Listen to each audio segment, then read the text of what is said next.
Welcome to HP at Church, a podcast about Harry Potter and the Bible. I'm Pastor Kay, and I use pronouns like she and her.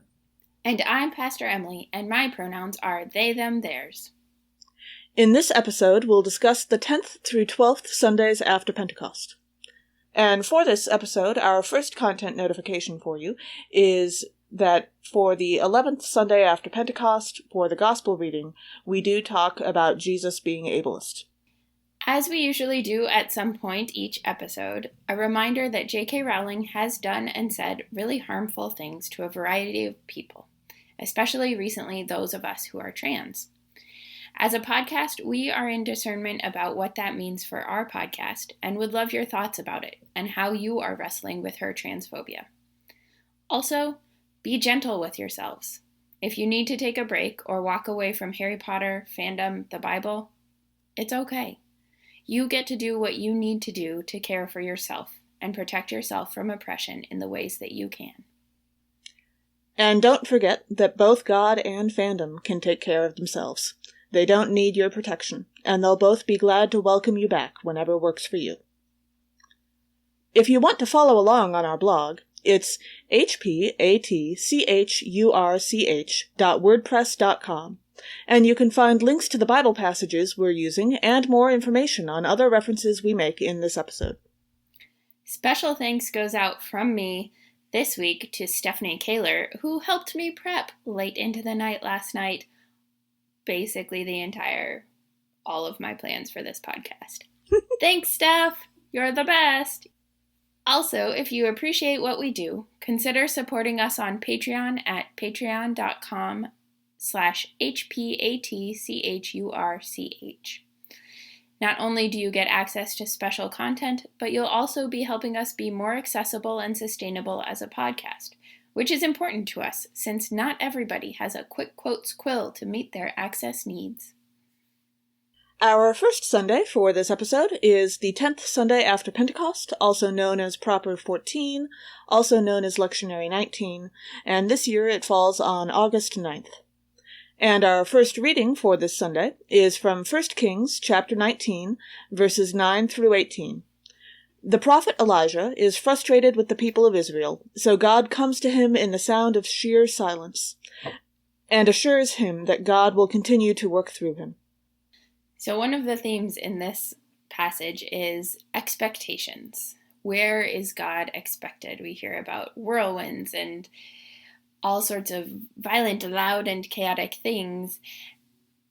And then there's sheer silence. So wondering where we expect God to show up, what we expect to happen, which is kind of like in the end of the 7th book when Harry and the crew are all heading into battle. And I don't think that anybody expected the battle to have a culmination point in a very quiet train station. And yet there's this that silence and that space of such stark contrast to all of the noise and chaos of the battle. What are the expectations that we have, and how are they met and not met? And it does kind of make sense that the only time that train station would be quiet is after death. Right, it's never quiet any of the other times that Harry's there. Yeah. And speaking of sheer silence, in verse 12, when we hear that there was a sound of sheer silence, it made me wonder if Elijah decided to put on Sprout's earmuffs. I mean, if they can silence mandrakes, they can silence anything. Because they're fuzzy. It has to be fuzzy earmuffs, not just any earmuffs. It's true, yeah, fluffy earmuffs only. Those fluffy are the only ones that work. That's right. Mm-hmm. Naturally. In verse 13, we hear that Elijah wrapped his face in his mantle, which isn't really a word we use a lot these days, but would have been kind of like a scarf or a hood over his robe. And somehow, this reminds me of... His house scarf? Ooh, possibly, yes. Definitely, a quality one, maybe knit by Molly Weasley. But somehow this reminds me of Harry leaving the hut on the sea with Hagrid the morning after the storm. There's this moment of they leave, and instead of facing the chaos of the storm the night before, it's quiet and peaceful. And it reminded me that, especially in the first book, but also kind of throughout the books, Hagrid serves as Harry's mantle, a comforting source of safety while witnessing extraordinary things. Yeah, that's beautiful. When Steph and I were talking about the hut on the rock came up a bunch of times when Steph and I were talking about stuff, and I don't think it made it into any of the notes. So I'm glad that it made it into yours. Mm-hmm. Yeah, that's a beautiful image, though, of Hagrid as the mantle, as the warmth and the safety and comfort in Harry's journeys. And given the apparent size of Hagrid's pockets, I kind of think that at least book 1 Harry could have probably fit into Hagrid's pockets if necessary. So. Oh, for sure. Like, he was, drowning in it. Tiny. In the coat when he was sleeping under it. Yeah.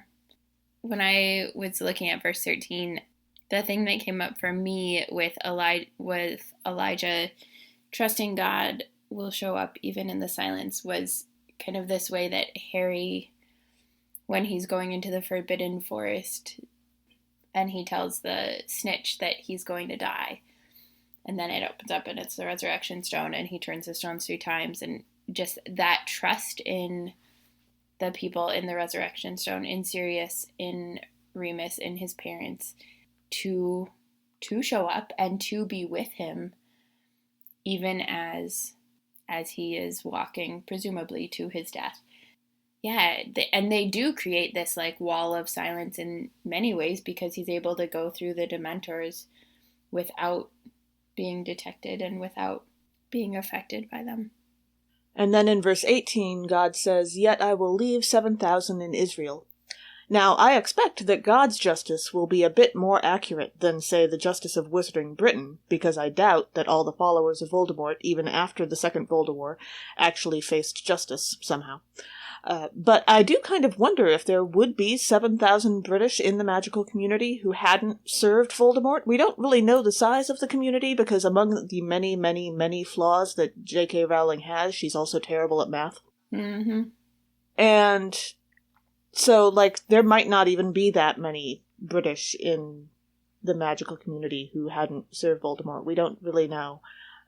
But it's kind of extraordinary when you think about how small Hogwarts actually would have been and what that implies about the size of the larger wizarding community.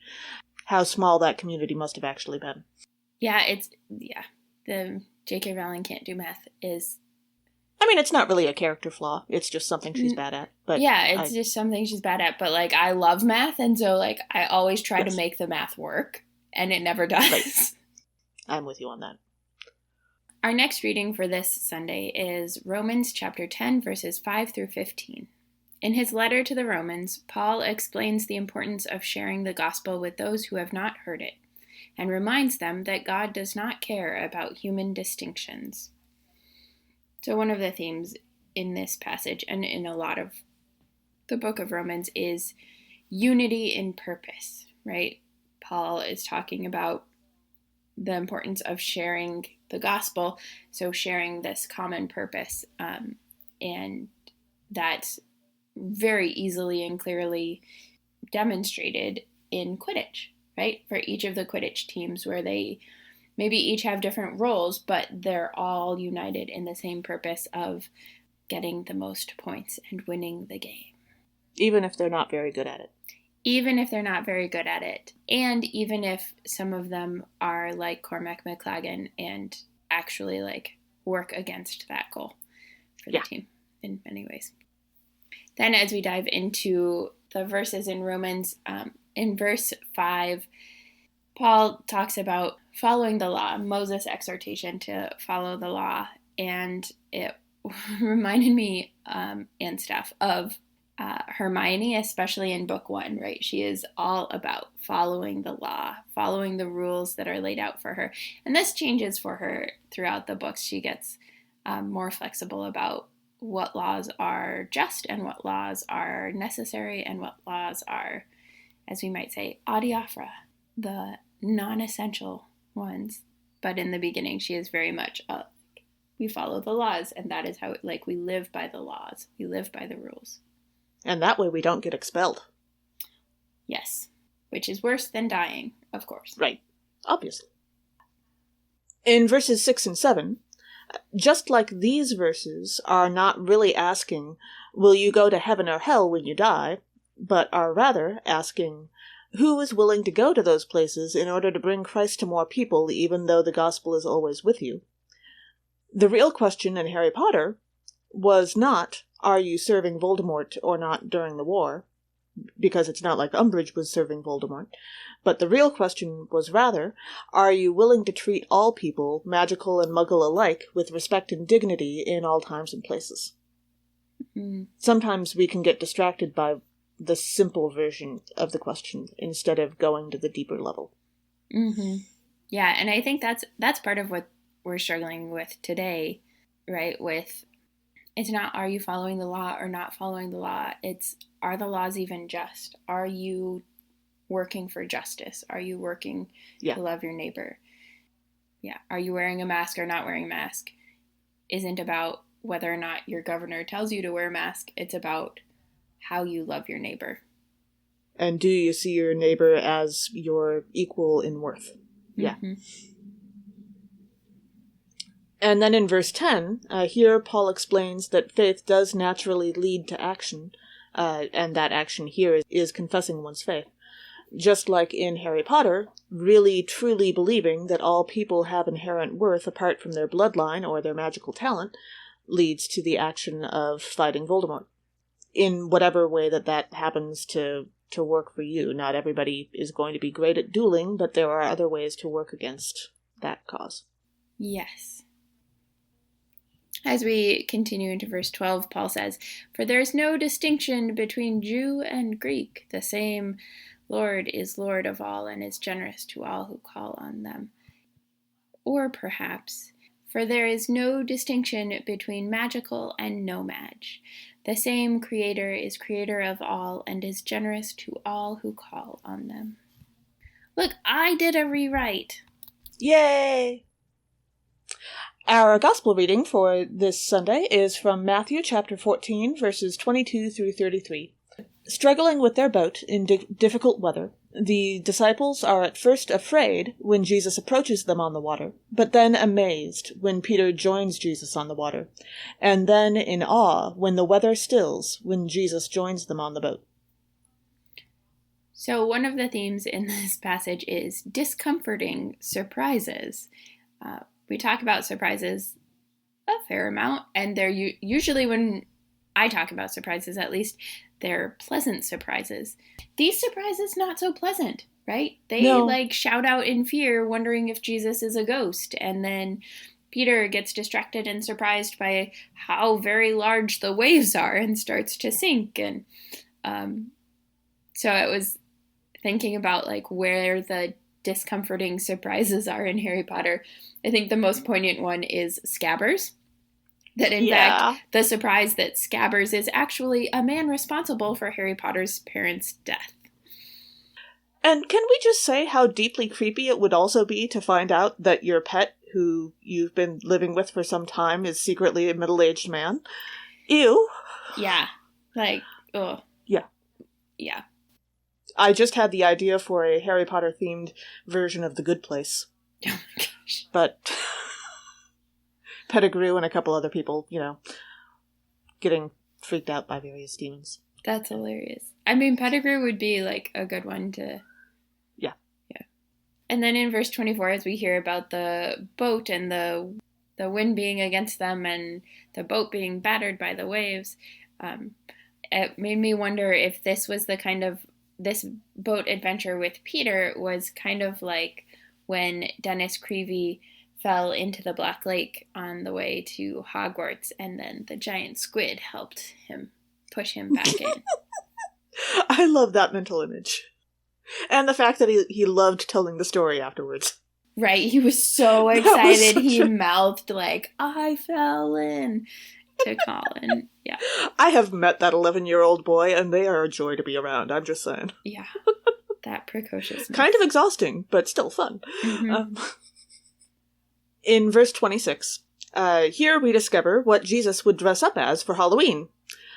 Although I suppose we don't know which ghost he's dressing up as. I'm not sure. I think it was Saul that the Witch of Endor called up, and that's one of the most noticeable ghosts in the Bible, but I suppose he could have been any ghost. I was always a little disappointed that the magical world in Harry Potter didn't dress up for Halloween, although I hear it's less of a thing in Britain than it is in America, and it was even less so of a thing in Britain in the 90s. But I do like to imagine who the trio would have dressed up as for Halloween. Ooh, Hermione would have dressed up as, like, some brilliant woman. Yes. Rowena Ravenclaw, maybe. Just to, drive the Ravenclaws up the wall. Maybe. I think she actually probably would have dressed up as a muggle. Yes, no, that's fair. She would have taught the entire school who Madame Curie was, or something like that. Yeah. That would have been perfect, yeah. Yeah. Who do you think Harry and Ron would have dressed up as? I think Ron would have at least once gone as Merlin. Of course. Yes. Oh, and then of course he had that. Oh, I could see that happening. He had that series of comics about the Muggles that he loved, Marvin the Mad Muggle or something. Yes. I think he definitely would have done that, and Hermione would have spent the entire day critiquing his costume as being a Muggle. That would have been hilarious. Oh, but his dad would have insisted on helping, that too. Oh, yeah, and that would not have helped it. No. Yeah. He would have wound up carrying at least one, if not several, rubber ducks. Yep, but I could also see Ron dressing up as, like, the Chudley Cannons, and just, like, the, like, really easy, not wanting to be, like, really into it, so he just throws on, like, one of their jerseys, because he has, like, a million, because he loves them. Yeah. Sure. What about Harry? And Ginny would have been the Holyhead Harpies. I'm probably not pronouncing Holyhead. Holyhead. However you're supposed to pronounce it right. I think there are two L's. Yeah. So Holyhead Harpies. Ginny might have done that. I think Ginny also would have, like, dressed up as someone really powerful. Imagine being Tonks on Halloween. Oh my gosh, that'd be, like, the easiest thing ever. You could just, like, be a vampire. 14 different costumes before breakfast. Yeah, that's awesome. Mm-hmm. What would Harry have dressed up as, though? So many of my options are kind of depressing. That's okay. Like I think the first Halloween he actually got to celebrate after Dumbledore died, he would have dressed up as Dumbledore. I mean, I realize he would have been 18 by then, but he would. Maybe. I feel like he would have dressed up as, like, something from one of the adventures, like one of the magical creatures or something. I could see him. Oh, yes. Oh, he would have made a great hippogriff, don't you think? Oh my gosh, that would have been adorable. Yeah. Aw, I love that. Super sweet. Okay.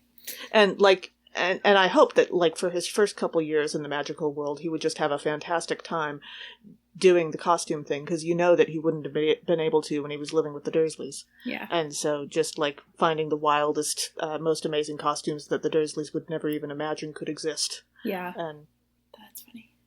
I love it. Mm-hmm.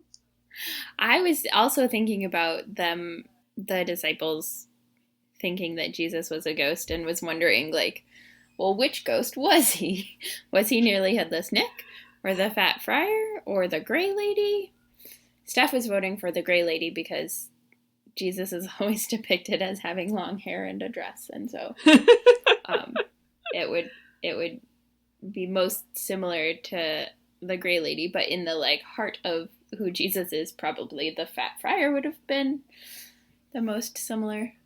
I think Jesus has some nearly headless Nick to him too, though. Right? The only one that doesn't really fit is the Bloody Baron, except that Jesus did get a little bit bloody. That would be the post-crucifixion, ghost version of Jesus. Yeah.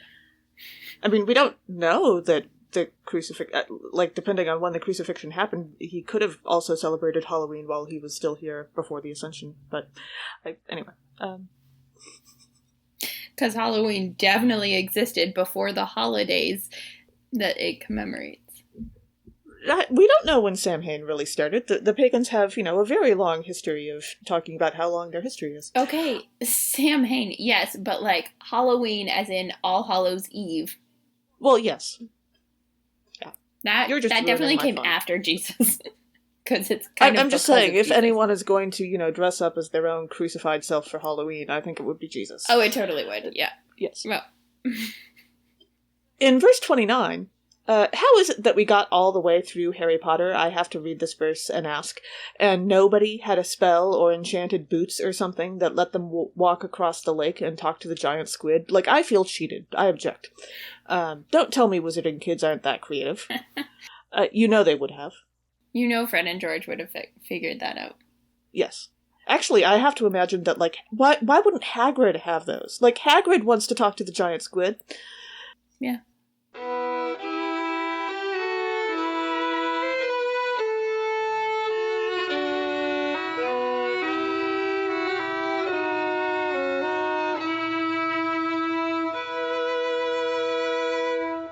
Our next Sunday for this episode is the 11th Sunday after Pentecost, also known as Proper 15, also known as Lectionary 20, which falls on August 16th this year. Our first reading is Isaiah 56, verse 1 and verses 6 through 8, although we highly, highly recommend reading all of verses 1 through 8 because we are not transphobic and it's important to talk about eunuchs because eunuchs are freaking awesome. And also, we're just generally in favor of reading the Bible. That's usually a good thing. That's true. We are generally in favor of reading the Bible and generally in favor of not skipping verses. Yes. So in Isaiah 56, God proclaims that all people who serve God are equally God's own, no matter where they are from or what their body or gender is like. So one of the themes that comes up in this passage, more specifically in the way this passage is excerpted for the Revised Common Lectionary, is leaving out the important stuff. This passage starts out with verse 1 and then skips over this beautiful chunk where God is celebrating eunuchs. So a eunuch is a person who had the choice to have children taken away from them, usually by force. They are, and because of how it's done, they frequently are, somehow their gender doesn't fit with the binary that many people, including a certain author, think is important today. But the reality is, like, trans people and our transcestors have existed throughout history. And if you look, there's a rabbi who has a great Twitter thread on the many different genders within Judaism, and there's like 6 of them, I think, or something. Is it Rabbi Wittenberg? Yes, Rabbi Wittenberg. She has a lot of great ones. She has a lot of really great ones. If you don't follow her, you should. And we will include a link to her Twitter for you all. And if I can find it, I'll include the gender one, but I don't know if I can find it. And she is both very educational and frequently hilarious. So it's not just that you're adding education to your day, but it's usually a good time too. So she's fantastic. Which we could all use a little bit more of these days. Also true. She's fantastic. But so the way that the Revised Common Lectionary intentionally leaves out the part about eunuchs is a painful reminder of the way that J.K. Rowling also was leaving people out and leaving out really important understandings of who people are when writing the Harry Potter books. Trans people, of course, but also people with disabilities. Jewish people are largely left out until she throws in Anthony Goldstein. Right, even when she does include people, it's very tokenizing. And so that's a theme and a thing that we get to learn not to do, both from the Revised Common Lectionary people and from the author. But not from God, because God doesn't do that. Truth. Well done. When we say the author, we are generally talking about Rowling and not about the author of the Bible. So one of the places that I actually really love in the part that's left out, that I am intentionally pointing towards because I want you all to read all 8 of those verses, which is not even a lot of verses. Anyway, in verse 5, it's just so beautiful. In verse 5, we hear from God calling and talking to the eunuchs. God says, "I will give in my house and within my walls a monument and a name better than sons and daughters." And I particularly love that as a non-binary person because it's the wordplay, right? Where like there is a name that is better than sons and daughters. There is a name for child, offspring, heir that is not gendered. And so I think there's a way in which like this points to a closer relationship than familial. And there's a way in which it's just like fun wordplay to be like, in fact, you did. Kind of like my favorite line in Lord of the Rings comes up and the ring wraiths are like, no man can kill me. And Eowyn like pulls off the helmet and goes, I am no man. And stabs them in the face. And in fact, kills them. But then I was trying to think about like where that comes up in Harry Potter. And Peeves actually does this really well. Right, in the first book when the trio are hiding in the third floor corridor and Peeves has seen them go in and knows where they are. And Filch is like, where are they, Peeves, where are they? And Peeves is like messing with Filch and then is like, I shan't say nothing if you don't say please. And they go back and forth a little bit and then Filch is like, arg, please. And then Peeves goes, nothing, and laughs. And like flies off because that's what he said. I shan't say nothing if you don't say please. And so it's just like a hilarious little wordplay trickstery thing that I love. Yeah. In verse 6, as Emily already pointed out, in the skipped verses, it's made clear that God's promises extend not only past all national borders and ethnic differences, but also past all physical differences as well, as these promises are given equally to foreigners and eunuchs and everyone else. Now, while Ms. Rowling never actually approached the concept of a magical solution for infertility, and let me just add, thank goodness, I did appreciate that there are plenty of characters in the books who seem to live happy lives without having children, whether they wanted children or not. That was one of the things I liked about the books, because the epilogue especially seemed to push a happy adulthood involves having children thing. But really, when you look through the books, there are so many adults who, whether they wanted children or not, did not have them.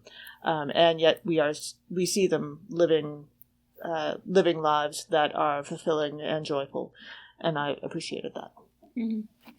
In verse 7, as God states a welcome word to foreigners who make their home with God, it calls to mind in Goblet of Fire not only the warm welcome that Dumbledore extends when Durmstrang and Beauxbatons arrive, and the like, welcome, may this be your home while you are here, but particularly at the end of the book, at the leaving feast, when Beauxbaton and Durmstrang are leaving, and Dumbledore is talking about the difficulties and all of like, and Cedric's death and all of that stuff and everything that is to come. He also makes it very clear and explicit that for particularly Durmstrang, but for Durmstrang and Beauxbatons, that they are always welcome back at Hogwarts, that is always intended to be a place for them as well, where they can receive welcome and comfort and home. Yeah. And if anyone knows any fanfic where somebody took him up on that, like, can you imagine what the rest of the books would have been like if Victor Crumb had still been there to flirt with Hermione? I love that. That would have been hilarious. Oh my gosh, book 5 would have been so different. So different. There might have actually been people yelling who weren't Harry for a change. Right? Or people who, like, yelled with Harry. Yes, Crumb, exactly. Dealt with, probably also had, maybe not the same, definitely not the same, but probably also had PTSD and stuff. Yeah. Gracious. Being imperious into torturing someone. Yikes. And then in verse 8, God says, I will gather others to them besides those already gathered. Which makes me think that after the second Voldemort, and for that matter after the first Voldemort, there must be muggles whose lives were thrown into chaos or who were orphaned or left alone because of the war. Like, what if a witch married a muggle and they had muggle children and they died in the war? What would happen to her family? I like to think that Hermione or Dean or somebody thought of this and made a point of welcoming people like that into a community of those who understood what they'd gone through, and maybe opened up the magical community a little further.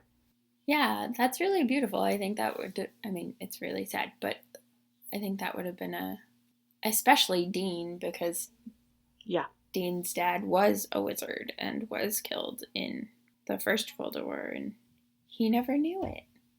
Yeah. How much less traumatizing would it be to, instead of just losing a parent and never knowing what happened, to grow up in a community that knew them and could share the stories, were able to tell like you what Harry's happened. Stories about his parents that he eventually gets. Yeah. Yeah. And, also, you'll have fewer surprises down the line. Even the magical community could have more of an idea of who's likely to show up at Hogwarts in advance, that kind of thing. Yeah, and I think you could do that with Muggle children, but also with magical children. Yeah. Our next reading for this Sunday is from Romans chapter 11, verses 1 through 2a and 29 through 32. Paul explains in his letter to the Romans that God has not rejected anyone, but will show mercy to all. One of the themes in this passage is the theme of othering, right? So Paul, as you mentioned, explains that God has not rejected anyone, which also implies that there are human beings who are trying to reject people. And so... No, really? So as Paul says, don't do it. Paul also would probably tell the Malfoys and others that pure blood ideology is wrong and they should not do it. Yeah. And as we dive into the verses, in verse 1, Paul says that God doesn't reject people, which is very Hufflepuffish.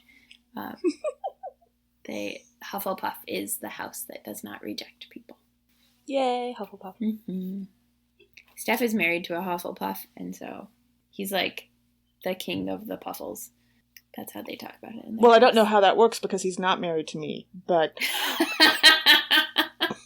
But you should see their kid. She is so Hufflepuffy. She wants to share her food and make sure everybody has mac and cheese or whatever it is that she's eating. She'll share with it's adorable. She's a super Puffle. She's also super Ravenclaw, which is what Steph is. So it works really well.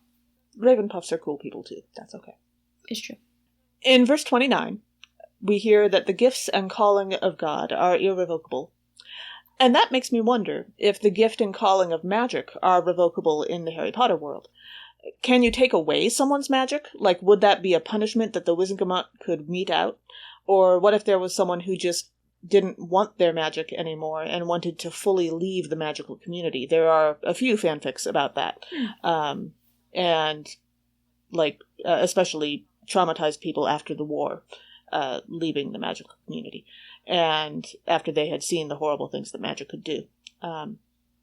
And we don't see that in the books, but it would be an interesting addition, and it does show up in other magical fictional universes, of the idea of being able to take someone's magic from them. I think it's not irrevocable, because if they could take it away, I think that Umbridge's magical registration commission would have taken away the magic from Muggle-borns. Yeah, I was also looking at this verse, and the gifts and calling of God are irrevocable, and was thinking about the ways that wands are in many ways irrevocable. I mean, they can be won and stuff, but for the most part, when you get a wand, when the wand claims the wizard or wizj, when the wand claims the wizj, then it's theirs, and they get to keep it, unless they lose a duel, and blah, blah, blah. That wands are symbols of the magic that is irrevocable. Yeah. And then in verse 32, we hear that God has imprisoned all in disobedience. We get so caught up in talking about grace with this verse and ones like it, that we often forget the first point that this verse makes, which is that we are all truly equal because we are all truly flawed. We all sin. There are no perfect people who get everything right. Again, one of the things that the Harry Potter world actually does pretty well is this. All of the characters have flaws. Hermione can be condescending, Ron can be clannish, Harry can be rash and kind of self-centered and thinking that he's the only one who can help something. Goodness knows Dumbledore has oodles of flaws. So I appreciate a fictional universe that has characters that are not perfect. That's always a really wonderful storytelling tool.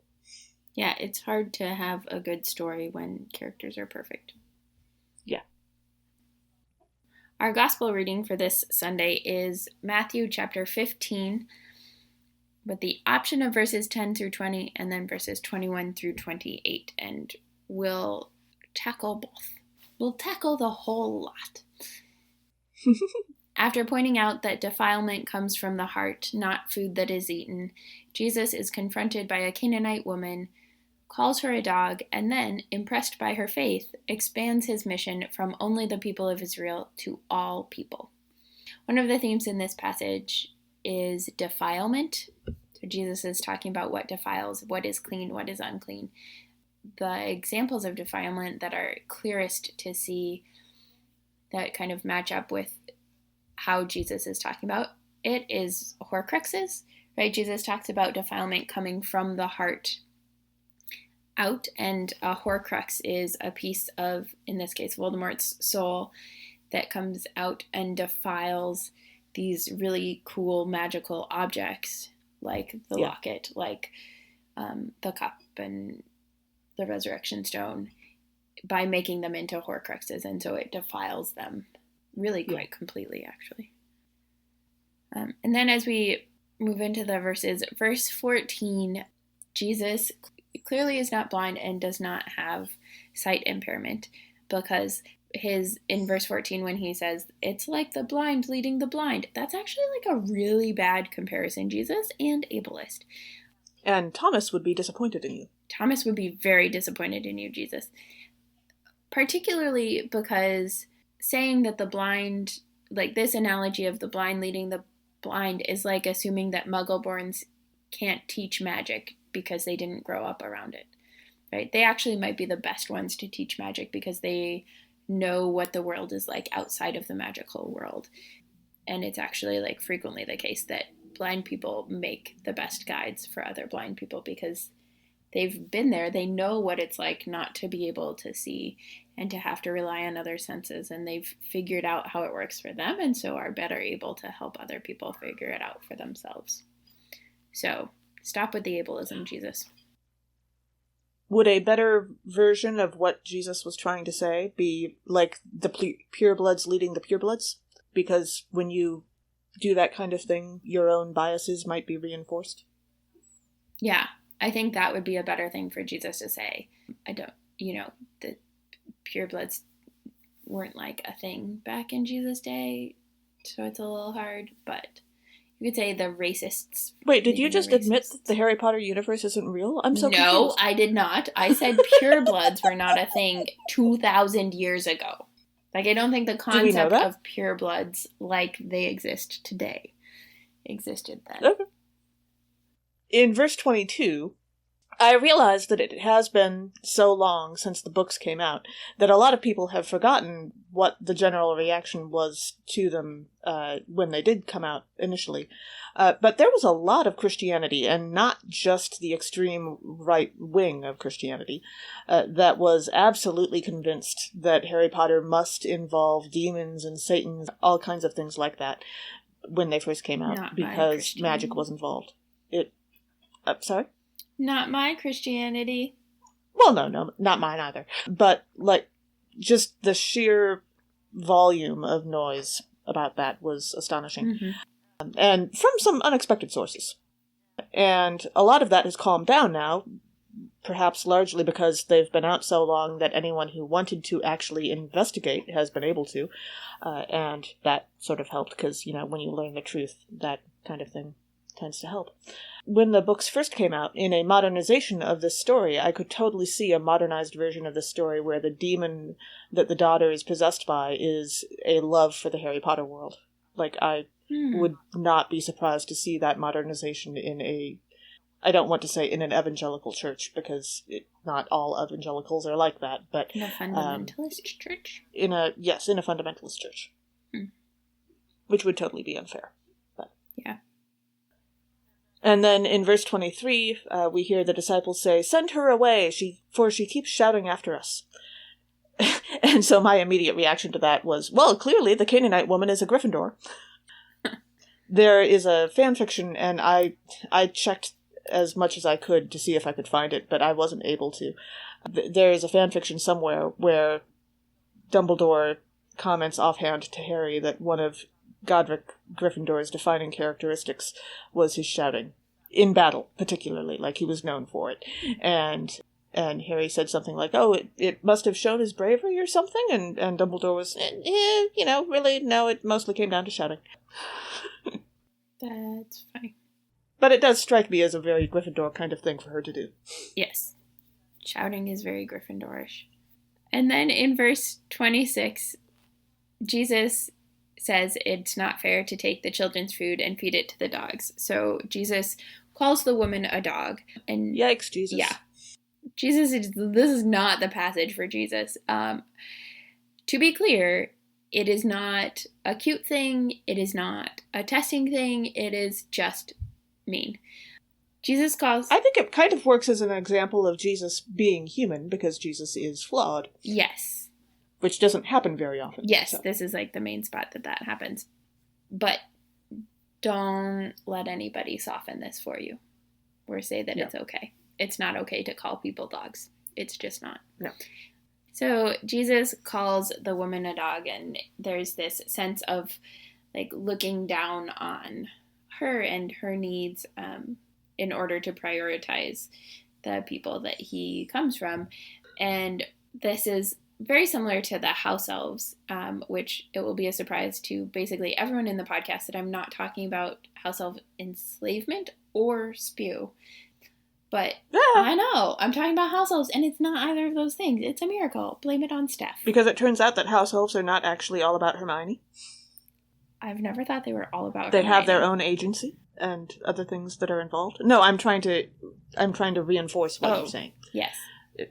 And also, like, the difference between how Hermione initially thought about house elves and what they actually, like, were. Yeah. Well, now we're talking about spew again. But it's not about spew. But there's this sense throughout the books that the ways that house elves are looked down upon, right? They are not treated well, they're dismissed, and yet they actually do a lot of saving the day, right? It's because of house elves that the story is able to progress, that pieces are able to come together. It is Creature who knows about the locket and who helps figure out what's going on with the locket, and who helps then find where the locket is, to name that Mundungus stole it, and then to track down Mundungus. It's it's Dubby who saves Harry Potter multiple times throughout the books. It's Creature who leads that house elves of Hogwarts in the battle with their ginormous butcher knives.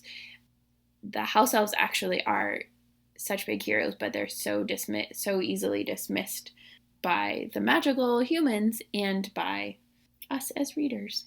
Yeah. And now, time for a word from our sponsors. Us! Woohoo! This episode, we'd like to talk about how would your quarantine be different if you were at Hogwarts? Well, in so many ways, and also, presumably I'd be speaking in a British accent, which would be weird. But on the one hand, I think the biggest change for me would be that household chores would be so much easier, because magic, yay! And they do impact your life so much more when you're constantly home, which is the big thing I've been discovering during the pandemic and not been enjoying. But on the other hand, you'd be stuck with all those people. Just let me introvert in peace, please. I object.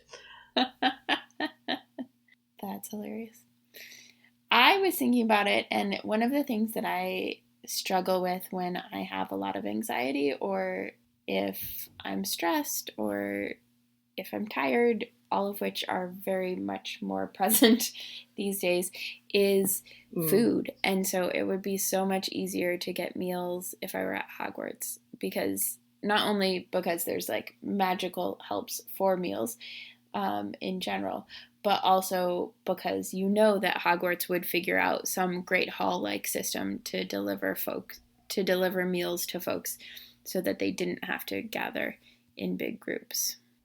What would a food be that you would want that like if you could acquire it by magical means and wouldn't have to clean up after it or make it, what would it be? Breakfast foods, really, like waffles and pancakes and stuff like that. I think I would be very excited by. I like eating out at restaurants for other meals, but breakfast is kind of my favorite because it's not that I'm unable to make pancakes or waffles for myself, but like during the time of day when I would be most likely to want them, I am really not in the mood. I am not a morning person. So I am much more likely to be willing to put in some effort for lunch or dinner than I am for breakfast. Makes sense. I struggle a lot with dinner. I have some stuff that I like have developed. Breakfast can be hard for me, and I have some stuff that I've developed that like I know are easy go-tos. So I know I can make oatmeal, and I know I can make cereal or peanut butter and jelly, but like dinner foods, if I don't have them already, are just harder for me to come up with. And so I will like wait and then be like, I don't know. Yeah. Yeah.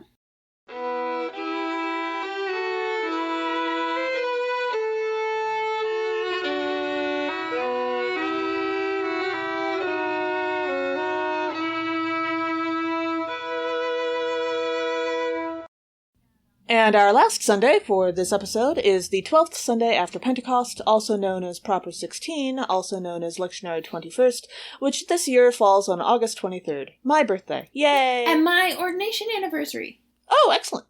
Oh. How have we been doing this podcast for 2.5 years, and we didn't know that those two things were the same I don't day? know. But, okay. Well, I think because this is the first time it's on a Sunday. Since we've been doing a possibly podcast. Yeah. But so, happy birthday to Kay! Yay! Our first reading is from Isaiah chapter 51, verses 1 through 6. The prophet Isaiah encourages those who seek righteousness to also seek guidance from the lives of the people of God who have gone before. So one of the themes that comes up for me in this episode is time and thinking about, right, there's this focus and this call from God not only to look back at the ancestors who have come before, but also forward to, the earth shriveling up like a prune and stuff. And so the way that time works in... Wait, I'm sorry, I didn't see anything about prunes in this reading. I'm confused. Minor detail. Okay, it doesn't shrivel up. But like, whatever. It vanishes like smoke and things. Okay. But in the magical world, particularly in the way that the Department of Mysteries is structured, time has like two different main pieces, the time door. One is the time turners, which are the ways to go back and to look back into what has gone before.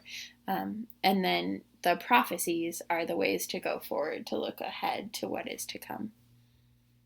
Sure. In verse 1, we hear about hewing your understanding of the world from your ancestors and so forth. However, this does not mean that you should hew your tea time snacks out of rocks, Hagrid. I understand that you probably got that recipe from your giant relatives, and that's fine, and being proud of your heritage is great, but rocks are for giants and not human wizarding kids. I thought they were called rock cakes for a reason. Were never actually explained to us whether they have rocks in them or not, but like from the general faces that we hear about the trio making, I always kind of assumed they at least had some gravel. That's hilarious.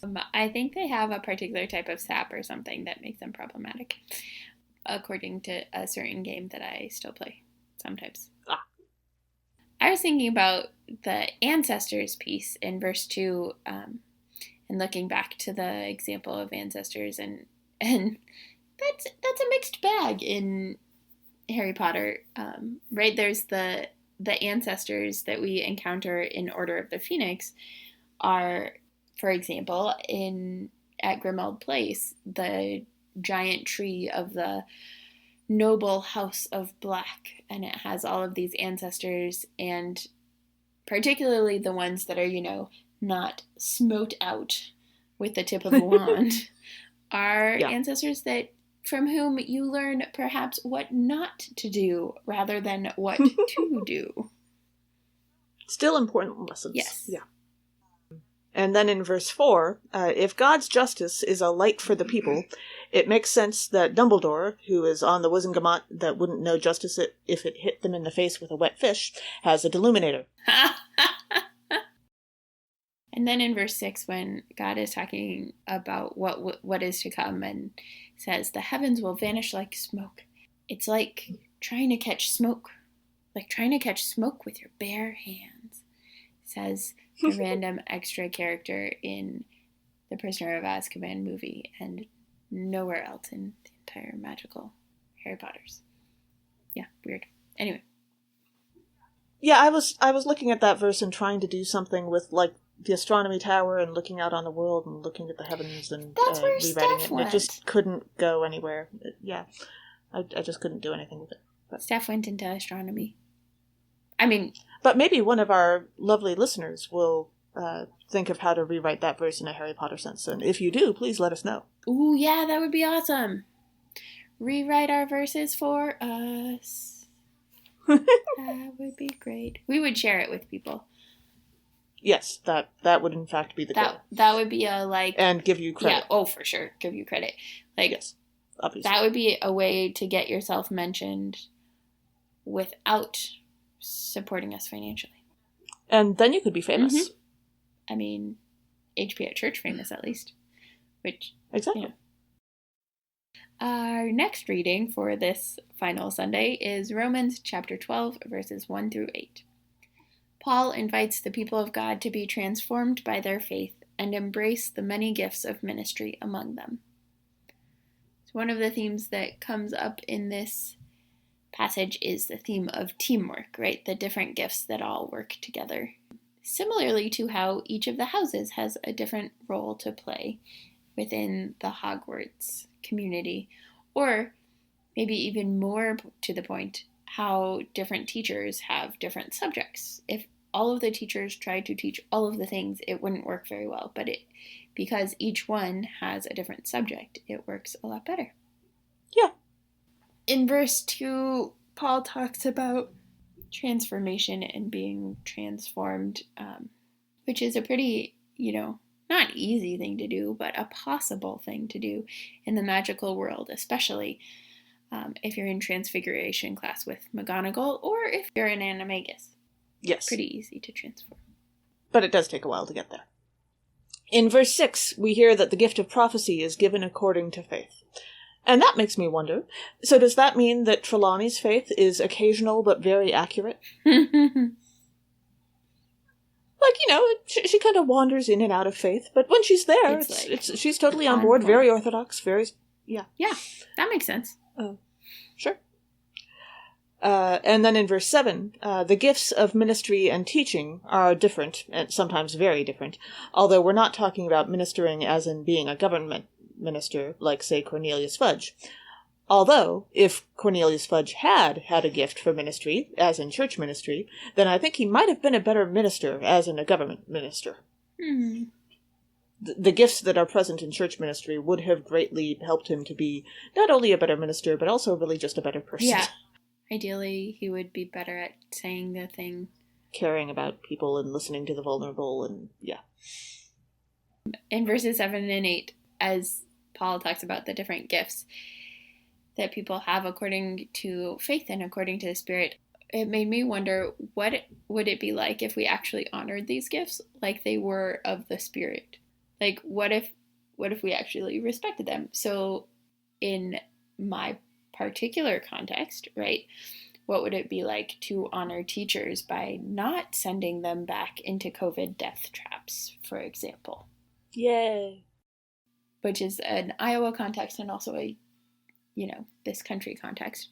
Yeah. Right? And I think about it in the magical world, like Hogwarts teachers, that always has felt like a very prestigious job. That, like, They're held no, they really up respect their and teachers. respected. Sometimes it's unwarranted. Yeah. I mean, I think respect for people in general is warranted, but like the particular respect and holding up for like respecting doing the as job, a person and respecting as authority are it's two a little different different. But like for the most part, I think Hogwarts does an infinitely better job of respecting and holding up and honoring the gifts of teachers than Iowa as a state is doing right now. But then a lot of us are doing as we think about what it looks like to go back to schools during a pandemic and what we're asking, right? Like to have teachers be writing wills before they go back to school in case they get sick, because the chances of them getting sick are really high. Honor teachers, pay them well, don't force them to do more work for not more pay, and let's try protecting everybody before we try opening schools against science and math guides. Science and medicine also, guides. let's just in general be against killing people. Like, I think that's pretty basic, but yeah. It turns out that we maybe haven't spent as much time on that commandment as we possibly should have. So, our final reading for this episode is Matthew chapter 16, verses 13 through 20. When Simon Peter identifies Jesus as the Son of God and Messiah, Jesus announces that he will found the church and gives him the responsibility of the office of the keys. So one of the themes in this passage is about identity, right? The identity of who Jesus is, who the Messiah is, who the Son of God is. And there's this like wrestling with and struggling with like, what does it mean? Who is Jesus? And then like what comes next is, what does that mean for the disciples and for Jesus and for the world? And Harry definitely struggles with the like, what does it mean to be the chosen one? And what does it mean to be his parents' children when he doesn't know his parents and so gets compared to them all the time, and like who's right and who's wrong, and is it possible that multiple people are right and multiple people are wrong, and that it's not as clear-cut, the world is a complicated place. But there's so much identity struggle in the Harry Potter books and identity struggle around like his relationship with parents that he didn't know for so much of his life, and he's just starting to get to know throughout the books. Yep. When we reach verse 14, we get this whole list of people that people say that Jesus might be. And all of these people that Jesus supposedly might be, according to various crowds, these are pretty prestigious people. Mm-hmm. They're religiously connected. They, have shown up in the Bible before. These are like complimentary people that people are saying Jesus might be. So, like, my question is, did anybody think that he was secretly Stubby Boardman? Did anybody think that he was like, or the equivalent at the time, a washed-up rock star of the first century Palestine? Like, all of these examples are pretty, they're not right, but they're not insulting. And so my question is there also a list that the disciples had in their head of the people that the crowds were comparing Jesus to that maybe they didn't want to bring up to Jesus because, like, let's just skip that conversation. That's not a conversation I want to have. Great. I don't want to be the one to tell Jesus that people think he's a washed-up rock star. Yeah, that's not going to be fun for anybody. Unless it ends up in a really excellent, divine guitar riff, but I kind of get that. That'd be hilarious. Speaking of mistaken identities, just for clarity's sake, when Jesus says in verse 18, "And I tell you, you are Peter, and on this rock I will build my church," this is not Pettigrew. They are different Peters. Simon Peter is not Peter Pettigrew, though they actually do have some complexities of like denying and forsaking and repenting. Yeah. Interesting. What if we actually... This is not how this actually started last night when I just like did all caps. Different Peters, not Pettigrew. But now I'm like thinking about it. I'm like, yes, because Simon Peter founded the church, turned out to be immortal, wandered through time and space, and kind of accidentally turned out to be a British wizard in the 80s and 90s and betraying his friends. I mean, I'm not saying they're the same person, but like these two Peters, at first you're like, At first I was like, no, totally different. And then I was like, well, actually, Peter did deny Yeah, Jesus, and Pettigrew did deny his friends, and Peter did repent, and Pettigrew did repent / feel guilty enough to like pause in his attempts to kill Harry, which then led to a different thing. But right. both of them were executed by things beyond their control. They're actually pretty similar. Yeah. That's fair. And then when we reach verse 19, I would like to also point out that when God gives you keys, they don't have wings and flying wildly around a large room that you then have to chase them down. Although that might actually make the Office of the Keys entertaining for a change. Like, usually the Office of the Keys is pretty depressing, or very occasionally a rejoiceful kind of thing. But, like, entertaining is not really what you know that for. So that would be fun. Yeah. So I was thinking about verse 19, and I was not thinking about literal keys like you were. That's okay. Though I do think that would be fun and entertaining. I was thinking about the binding and loosing piece, and wondering about, right, Jesus says, whatever you bind on earth will be bound in heaven, and whatever you loose on earth will be loosed in heaven. And thinking about how Harry has the power to bind and loose in a certain extent, particularly with Peter Pettigrew, that Harry looses him by not letting Remus and Sirius kill him, right? By letting him live. Right. Harry looses him, but that also is a way that Pettigrew then is bound to Harry. Yeah. And so then that binding gets exercised when Pettigrew is trying to kill Harry, and Harry says that he saved his life, which is true. And in that moment, Pettigrew hesitates, and then his hand kills him. But there's this binding and loosing relationship between the two of them that goes kind of back and forth. Yeah. Thanks for joining us. Catch us next time when we discuss Harry Potter connections to the scripture readings for the 13th through 15th Sundays after Pentecost. This podcast has been produced by us, Kay Roloff and Emily Ewing. For more fun, check us out on Twitter, Facebook, and WordPress, all at HPATCHURCH, or contact us at HPATCHURCH@gmail.com. This season, we're also putting our episodes on YouTube, where you can listen and see subtitles, so make sure you let your friends know and search for us. Also, if you like what you've heard, rate us or leave us a review on Apple Podcasts, Spotify, Google Podcasts, Facebook, or wherever you catch your podcasts. And don't forget to let us know what you think about the future of Harry Potter fandom and this podcast. As the ancient Christians said, Pax vobiscum.